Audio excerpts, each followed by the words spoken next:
the vast pages of history, there exist two great civilizations that once held sway over continents, cultures, and countless lives. These are the enigmatic Tartarians and the remarkable Moors. Their influence is like a marriage interwoven into the fabric of what we now know as America. Many people say they one and the same. James Lee, author, states that Tartarians were able to intermingle with the brown-skinned Moors because the one world was all connected only a few hundred years ago, before the great mud floods, earthquakes, volcanoes, and comet storms of the early 1800s destroyed much of them and their culture. The Tartarians, a powerful and sophisticated civilization, originated from the heartlands of Eurasia. The word Tartar meant barbarian. In the mid-1600s, Italian writer Martino Martini wrote De Bello Tartarico about his travels in China. His work was translated into other languages and helped vaguely apply the term to a wide region of people. Tartaria is also an actual name of the locality, Tartaria in Romania, where some clay tablets with signs on them were discovered, around 5,000 years old, older than cuneiform writing in Mesopotamia. They were renowned for their architectural prowess and advanced technology, evident in the grand and intricate structures that still stand today. You can find these grand buildings all over the world. Their influence spread far and wide, reaching the shores of America long before the era of Columbus. Tartaria is referenced in a 1957 CIA report about the Communist Party. The report details how in 1944, the Central Committee of the Communist Party of the Soviet Union ordered the National Tatar Provincial Committee to proceed with a scientific revision of the history of Tartaria. A direct quote from the report reads, "In other words, Tartarian history was to be rewritten, let us be frank, to be falsified in order to eliminate references of Great Russian aggression against Tartaria and to hide the true outcome of Russian-Tatar relations." Tartarian architecture, characterized by its domes and spires, was adopted by early American settlers, shaping the aesthetic of many American cities we recognize today. These structures, contrastingly, the Moors, hailing from the northern parts of Africa, had the same kind of influence on America. Their advanced knowledge in mathematics, seafaring, astronomy, and medicine was unrivaled during their time. The Moors were instrumental in the Renaissance, a period of intense cultural and intellectual activity that spilled over into America. At a time when Europe had only 2 universities, the Moors had 17, located in Almeria, Cordova, Granada, Jaén, Malaga, Seville, and Toledo.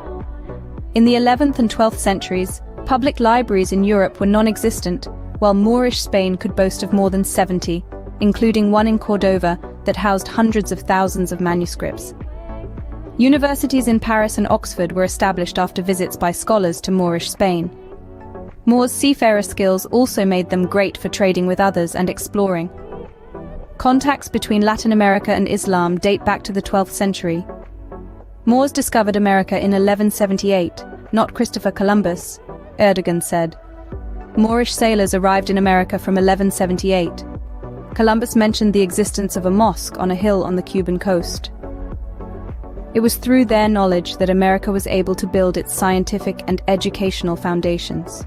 While the Tartarians influenced America's physical landscape, the Moors also shaped its intellectual and physical landscape. The former's architectural grandeur can be seen in the skyline of cities, while the latter's intellectual legacy can be found in the classrooms and laboratories across the country. However, the influences of the Tartarians and Moors are not limited to architecture and knowledge. They have also left their mark on American culture. From the Tartarians, America inherited a love for grandeur and spectacle, a trait that can be seen in everything from its cinema to its politics. From the Moors, America learned the value of intellectual pursuit, a trait that has fueled its technological progress and cultural evolution. Fueled by nationalist and religious fervor, Spain, once ruled by Moors for 700 years, began their conquest into the Americas, bringing Moorish influence into the New World. Although the conquistadors were largely European Spanish Catholics, they brought with them a legacy of Moorish customs. It is also believed they were expelled from Spain and made their way to the Caribbean and possibly to the Gulf of Mexico. But as we marvel at the influences of these two great civilizations, it is important to also reflect on their fate. The Tartarians, despite their grandeur and sophistication, seem to vanish into the annals of history. The influence fades, and cultures were assimilated, and identities were blended into modern society. Some say mudfloods wiped out much of the architecture, and massive conspiracies has come from this.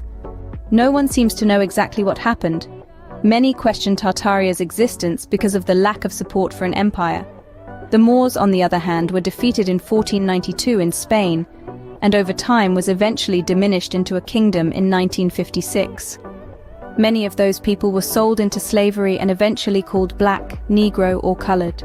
Today, the Tartarians and Moors live on not as distinct ethnic groups, but as intersecting people whose influences have shaped modern America and the world. The domes and spires of Tartarian architecture still grace American cities, and the intellectual legacy of the Moors continues to fuel American progress. Their influence is a testament to the power of cultural exchange, and a reminder of the transient nature of civilization. So, as we walk down the bustling streets of America, let us remember the legacy of the Tartarians and Moors. Let us remember the grandeur of their civilizations, the richness of their cultures, and the lessons they have taught us.